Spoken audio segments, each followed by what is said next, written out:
ഇന്നത്തെ വീഡിയോയിൽ നമ്മൾ സിറിയയുമായിട്ട് ബന്ധപ്പെട്ട് വളരെ പർട്ടിക്കുലർ ആയിട്ടുള്ള ഒരു സബ്ജക്റ്റാണ്. അത് വേറൊന്നും കൊണ്ടല്ല, അമേരിക്ക സിറിയയ്ക്കുള്ളിൽ SDF എന്ന് പറഞ്ഞ സിറിയൻ ഡെമോക്രാറ്റിക് ഫ്രണ്ട് അഥവാ ഈ കുർദുകൾ നേതൃത്വം വഹിക്കുന്ന ആ ഒരു സംഘടനയ്ക്കാണ് ഏറ്റവും കൂടുതൽ പിന്തുണ നൽകുന്നത്.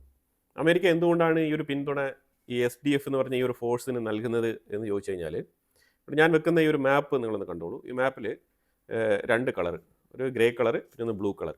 ഇതിൽ ഈ ബ്ലൂ കളർ എന്ന് പറയുന്നത് ഈ ബ്ലൂ കളർ കാണിക്കുന്നതാണ് ശരിക്കും SDFൻ്റെ ഫോഴ്സ് കുർദുകളുടെ അധീനതയിലുള്ള സ്ഥലം. മറ്റ് പിന്നെ അതിനിപ്പുറത്ത് ഗ്രേ കളറിൽ കാണിക്കുന്നതിൽ പല സംഘടനകളുണ്ട്. അത് HTS മാത്രമല്ല, HTSനുള്ളിൽ തന്നെ പല ചെറിയ സംഘടനകളുണ്ട്. അതുപോലെ ഇഡ്ലിബ് എന്ന് പറഞ്ഞൊരു സ്ഥലം കണ്ടല്ലോ, ഇഡ്ലിബ്. ഈ ഇഡ്ലിബിൻ്റെ ഇപ്പം നിലവിലെ ഒരു അവസ്ഥ ഞാൻ കാണിക്കാം. കാരണം ഇഡ്ലിബിലാണ് കഴിഞ്ഞ ഒരു 3 ദിവസങ്ങൾക്ക് മുമ്പ് അമേരിക്കൻ പട്ടാളം ഒരു 70 സ്ഥലങ്ങൾ ടാർഗറ്റ് ചെയ്ത് ഈ ISI ഭീകരന്മാർക്കെതിരെ ആക്രമണങ്ങൾ നടത്തിയത്. അൽതനഫ് എന്ന് പറഞ്ഞ ഈ ഒരു അമേരിക്കൻ ബേസിൽ നിന്നാണ് ആക്രമണങ്ങളെല്ലാം തന്നെ അമേരിക്ക നടത്തിയത്. ഇപ്പം ഇഡ്ലിബിൽ നിന്നും താഴോട്ട് നോക്കുമ്പോഴത്തേക്കും ഉണ്ടാകുന്ന ഒരു വ്യൂ പോയിന്റ്, ആ ഒരു വീഡിയോ ഞാനിവിടെ ഷെയർ ചെയ്യുന്നുണ്ട്. ആ വീഡിയോ നിങ്ങളൊന്ന് കണ്ടോളൂ. അപ്പം ഇഡ്ലിബ്, അലെപ്പോ ഈ മേഖലകളെല്ലാം തന്നെ ഐസിസുകാർ വളരെ സ്ട്രോങ് ഹോൾഡായിട്ട് പിടിച്ചു വെച്ചിരുന്ന സ്ഥലങ്ങളെല്ലാം തന്നെ ക്രിസ്ത്യൻ ഡോമിനേഷനുള്ള സ്ഥലങ്ങളായിരുന്നു. അതായത് പണ്ട് തൊട്ടേ അവിടെ സിറിയൻ കാത്തലിക്സ് ആയിരുന്നു ഏറ്റവും കൂടുതൽ ഉണ്ടായിരുന്നത്. അപ്പോൾ അവർ ഏതാണ്ട് കഴിഞ്ഞ 10 വർഷമായിട്ട് അവരുടെ ഒരു ഫുട് പ്രിന്റ് തന്നെ ഈ ഭാഗത്ത് ഇല്ല. ആ രീതിയിലാണ് ഈ ഐസിസുകാർ ഇപ്പോൾ ഇതിനെ കൈകാര്യം ചെയ്തുകൊണ്ടിരുന്നത്. ആ മേഖലയിലാണ് ഇഡ്ലിബിൽ മാത്രം കൃത്യമായിട്ടുള്ള 70 സ്ഥലങ്ങളിൽ അറ്റാക്ക് നടത്തിയത് കൊണ്ട് അവിടെ നിന്ന് ഈ ഭീകരവാദികൾ ഇപ്പോൾ ഇച്ചിരി മാറിപ്പോയിട്ടുണ്ട്. അപ്പോൾ അതിനെ തുടർന്ന് ഈ ക്രിസ്മസ് ന്യൂ ഇയർ ഒക്കെ ഇങ്ങനെ വരുന്ന സാഹചര്യത്തിൽ ഒരു 25 ഫാമിലി ഇപ്പം ഇഡ്ലിബിലേക്ക് താമസമാകുകയാണ്. അത് അവർ മറ്റു പല ഭാഗങ്ങളിലും മാറി താമസിച്ചിരുന്ന ആൾക്കാർ, ചിലർ അബ്രോഡിലായിരുന്നു.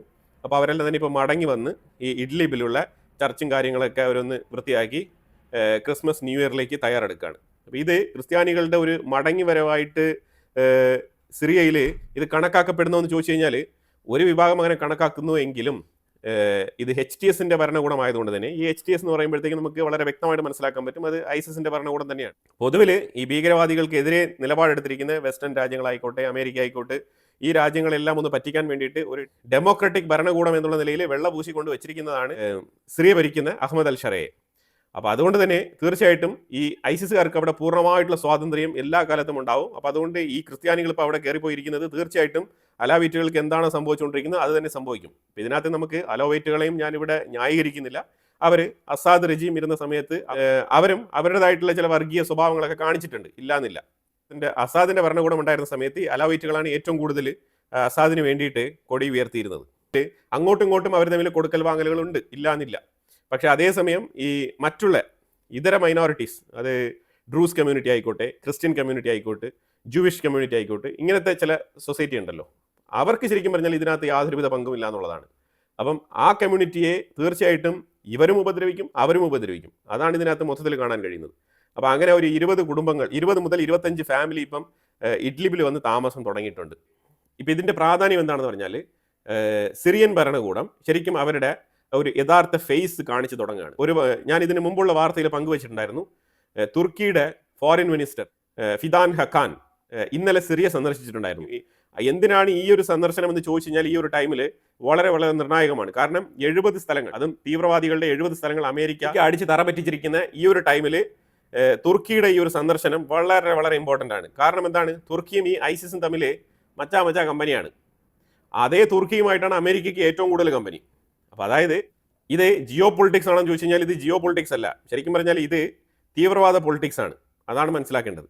അപ്പം തുർക്കിയുടെ സഹായത്തോടു കൂടി, കാരണം HTSന് ഡയറക്റ്റായിട്ട് ഐസിസിനെ ഹെൽപ്പ് ചെയ്യാൻ പറ്റില്ല.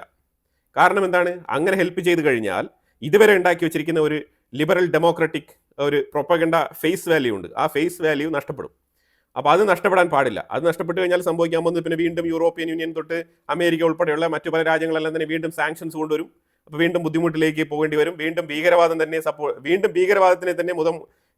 ഭീകരവാദം മുഖമുദ്രയായിട്ട് എടുത്തുകൊണ്ട് മുന്നോട്ട് പോകേണ്ടി വരും. അപ്പം അത് വേണ്ട. അപ്പം അതുകൊണ്ട് ഞാൻ ഡെമോക്രാറ്റിക് വാല്യൂ മുന്നോട്ട് വെക്കുന്ന ആളായിട്ട് തന്നെ നിലനിൽക്കാം. തീർച്ചയായിട്ടും എൻ്റെ തണലിൽ ഐസിസ് ഇവിടെ താഴ്ച വളർന്നോട്ടെ, കുഴപ്പമൊന്നുമില്ല സിറിയയ്ക്കുള്ളിൽ, മനസ്സിലായി? അങ്ങനത്തെ നിലപാടാണ് സിറിയയ്ക്കുള്ളത്. അപ്പം ഐസിസിന് ഇപ്പോൾ സഹായിക്കണം. അതിന് വേണ്ടിയിട്ടാണ് തുർക്കി ഇപ്പം എമർജൻസി ആയിട്ട് സിറിയയ്ക്കുള്ളിലേക്ക് വന്നിരിക്കുന്നത്. അപ്പോൾ സിറിയയ്ക്കുള്ളിലേക്ക് വന്നു, ഇപ്പോൾ കാര്യങ്ങളൊക്കെ സംസാരിച്ച് റെഡിയാക്കിയിട്ടുണ്ട്.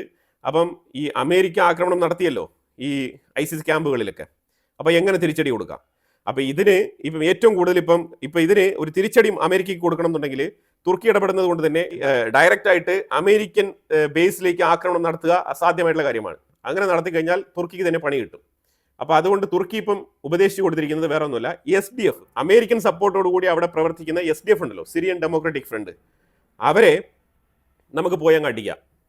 അപ്പം ഇതാണിപ്പോൾ നിലവിൽ എടുത്തിരിക്കുന്ന തീരുമാനം. അങ്ങനെ ഇന്നലെ ഹക്കാൻ ഫിദാൻ തുർക്കി സന്ദർശിച്ച് മടങ്ങുന്നു.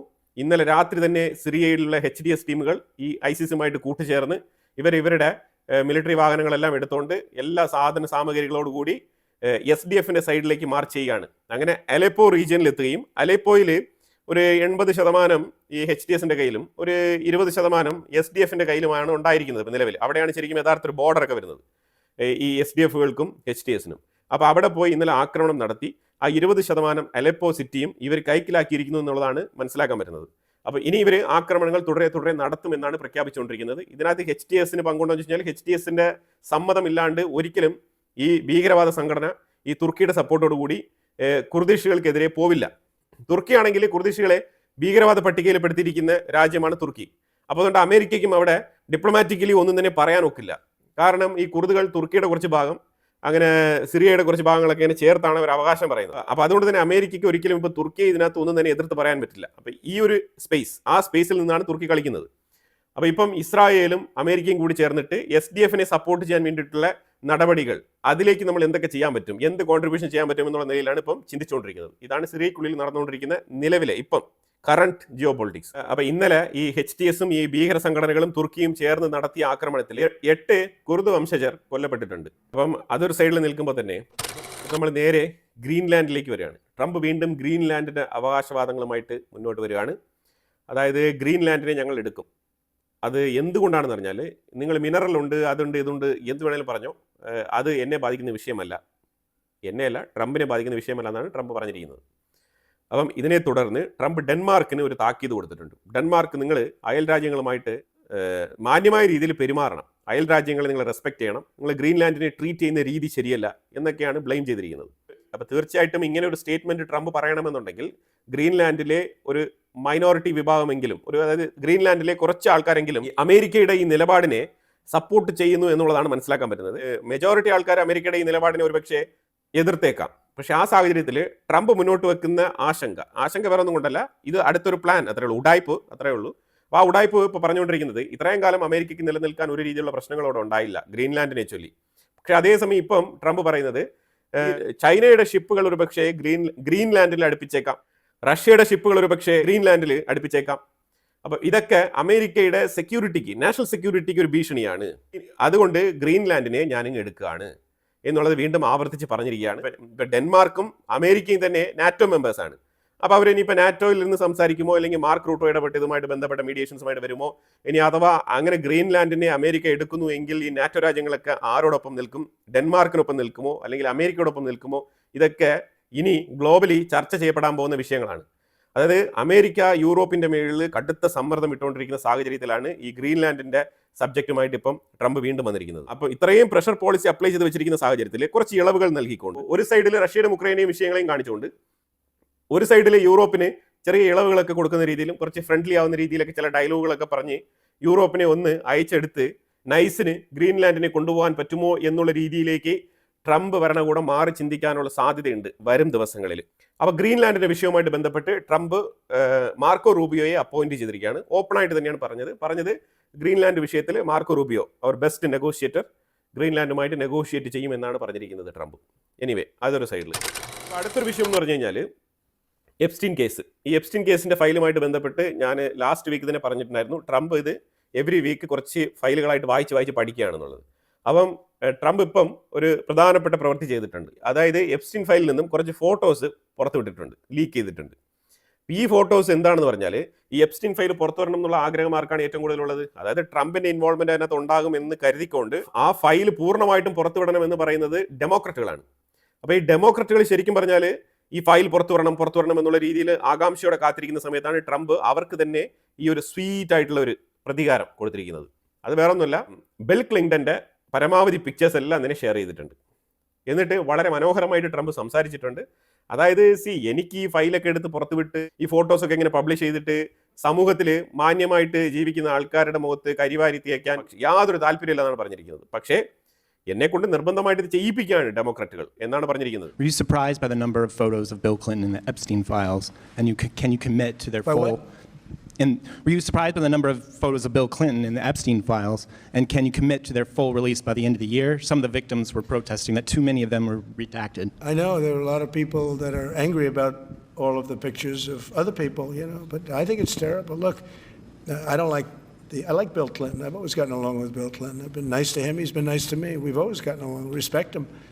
I hate to see photos come out of him, but this is what the Democrats, mostly Democrats, and a couple of bad Republicans are asking for. So they're giving their photos of me too. Everybody was friendly with this guy, either friendly or not friendly. But he was around. He was all over Palm Beach and other places. The head of Harvard was his best friend, Larry Summers, and Bill Clinton was a friend of his. But everybody was. I actually threw him out of Mar-a-Lago. അപ്പോൾ ഇത് രണ്ട് വിധത്തിൽ നമുക്ക് എടുക്കാം. ഒന്ന്, ഡെമോക്രറ്റുകളെ തന്നെ suppress ചെയ്യാൻ വേണ്ടിയിട്ട് ആദ്യമേ ഡെമോക്രറ്റിക് മെമ്പേഴ്സ് ആയിട്ടുള്ള ആൾക്കാരുടെ ആ ഫയലുകളെല്ലാം തന്നെ പുറത്തുവിടാം. അപ്പോൾ അങ്ങനെ ആകുമ്പോഴത്തേക്കും ഡെമോക്രറ്റുകൾ പതിയെ പതിയെ ഇതിൽ നിന്നിങ്ങനെ മുങ്ങി പൊക്കോളും. അപ്പോൾ പിന്നീട് കുറേ കാലത്തേക്ക് ഇതുമായിട്ട് ബന്ധപ്പെട്ട ചോദ്യം പൊതുസമൂഹത്തിൽ ഉയർത്തില്ല. ഇത് നമ്പർ 1 ടാക്ടിക്സ്. ഇനി വേണമെങ്കിൽ നമുക്ക് കരുതാം ട്രംപ് വളരെ ക്ലീൻ ഹാൻഡഡ് ആണ്. അപ്പോൾ അതുകൊണ്ട് നമ്മൾ സോഷ്യൽ മീഡിയയിൽ കണ്ട വീഡിയോസും ഫൂട്ടേജസും ഇതെല്ലാം വെറുതെയാണ്. അല്ലാതെ ട്രംപ് ഇതിനകത്ത് വളരെ ക്ലിയർ ആണ്. ട്രംപിൻ്റെ പേരിൽ ഒരു രീതിയിലുള്ള ബ്ലാക്ക് മാർക്കും ഇതിനകത്ത് ഇല്ല, ഇൻവോൾവ്മെന്റും ഇല്ല എന്നുള്ള രീതിയിൽ വേണമെങ്കിലും കരുതാം. 2 ഓപ്ഷനാണ്. ഏത് വേണമെങ്കിലും നിങ്ങൾക്ക് തീരുമാനിക്കാം. എന്ത് തീരുമാനിച്ചാലും ഇപ്പം ട്രംപ് ഈ ഡെമോക്രറ്റുകളായിട്ടുള്ള ആൾക്കാരുടെ ഫയലുകൾ ആരൊക്കെ എപ്സ്റ്റീൻ കേസിൽ പെട്ടിട്ടുണ്ടോ അവരുടെ ഫയലുകളെല്ലാം പുറത്തിറക്കുകയാണ്. അതാണ് പുതുതായിട്ട് അമേരിക്കയിൽ എപ്സ്റ്റീൻ കേസുമായിട്ട് ഉണ്ടായിക്കൊണ്ടിരിക്കുന്ന ഡെവലപ്മെന്റ്സ്. മിഡിൽ ഈസ്റ്റുമായിട്ട് ബന്ധപ്പെട്ട ഡെവലപ്മെന്റ് നോക്കിക്കഴിഞ്ഞാൽ 150 വീടുകൾ ഡെമോളിഷ് ചെയ്തുകൊണ്ട് ഇസ്രായേൽ വെസ്റ്റ് ബാങ്കിന്റെ ഉള്ളിൽ പൂർണ്ണാധിപത്യം, അങ്ങനെ തന്നെ പറയേണ്ടി വരും, ആ രീതിയിൽ വെസ്റ്റ് ബാങ്കിനെ കൈക്കലാക്കിക്കൊണ്ടിരിക്കുന്ന ഒരു സാഹചര്യമാണ് നടക്കുന്നത്. ജെറുസലേമിൽ ഒരു സബ്മിറ്റ് നടന്നിട്ടുണ്ടായിരുന്നു. ഈ ജെറുസലേമിൽ നടന്ന സബ്മിറ്റ് ഇസ്രായേൽ, ഗ്രീസ്, സൈപ്രസ് ഈ 3 രാജ്യങ്ങളുടെ നേതാക്കളുമാണ് ജെറുസലേമിൽ സബ്മിറ്റ് നടത്തിയത്. ഇത് എന്തിനെ കുറിച്ചാണെന്ന് പറഞ്ഞാൽ തീർച്ചയായിട്ടും തുർക്കിക്കെതിരെ എങ്ങനെ പണി ഒപ്പിക്കാം എന്നുള്ളതിനെ കുറിച്ചാണ്. കാരണം സിറിയയ്ക്കുള്ളിൽ ഇസ്രായേലിനെതിരെയുള്ള നിലപാടുകളുമായിട്ട് തുർക്കി ഇറങ്ങിക്കളിക്കാൻ തീരുമാനമെടുത്ത സാഹചര്യത്തിൽ SDFനെതിരെ ഇതേ SDFുമായിട്ട് നല്ല രീതിയിലുള്ള ബന്ധം വേണമെന്ന് ആഗ്രഹിക്കുന്ന രാജ്യമാണ് ഇസ്രായേൽ.